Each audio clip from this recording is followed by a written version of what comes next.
Hi అండి. అందరూ ఎలా ఉన్నారు? బాగున్నారా? నేనైతే సండే రోజు ఉదయం పునుగులు వేశానండి. అలానే రెడ్ చట్నీ కూడా ప్రిపేర్ చేశాను. పల్లీ చట్నీ నేను ఎండుమిరపకాయలతో చేస్తే భలే ఇష్టం అండి. మా పిల్లలకు కూడా చాలా ఇష్టం. మా అమ్మ చిన్నప్పుడు ఎక్కువగా ఎండుమిరపకాయలతో ఈ విధంగా పల్లీ చట్నీ చేసేదండి. దోసల్లోకైనా టేస్ట్ బాగుంటుంది. అలానే పునుగుల్లోకైనా ఎండుమిరపకాయలతో చేసిన పల్లీ చట్నీ చాలా బాగుంటుంది. ముందుగా పల్లీ చట్నీ ఏ విధంగా చేశానంటే, ముందుగా ఒక ప్యాన్ పెట్టుకొని కొద్దిగా ఆయిల్ వేసుకొని ఎండుమిరపకాయలను వేయించుకున్నాను. తర్వాత పల్లీలు కూడా వేశాను.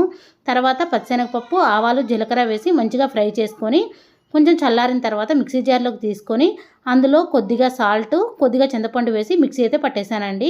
నేను తాలింపు అయితే ఏమి పెట్టను. ఇక్కడ పునుగుల పిండి కోసం అయితే మామూలుగా నేను ముందు రోజు నైట్ అయితే ఏమీ కలపను. ముందు రోజైతే దోశల కోసం దోసపిండి అయితే కొంచెం గట్టిగా పట్టానండి. ఆ దోసపిండిలోనే ఒక 2 స్పూన్ల పెరుగు, కొద్దిగా జీలకర్ర, ఒక ఉల్లిపాయని చిన్న చిన్న ముక్కలుగా కట్ చేసి వేశాను. పచ్చిమిరపకాయ ముక్కలు వేశాను. ఒక 2 స్పూన్ల గోధుమ పిండి వేశాను.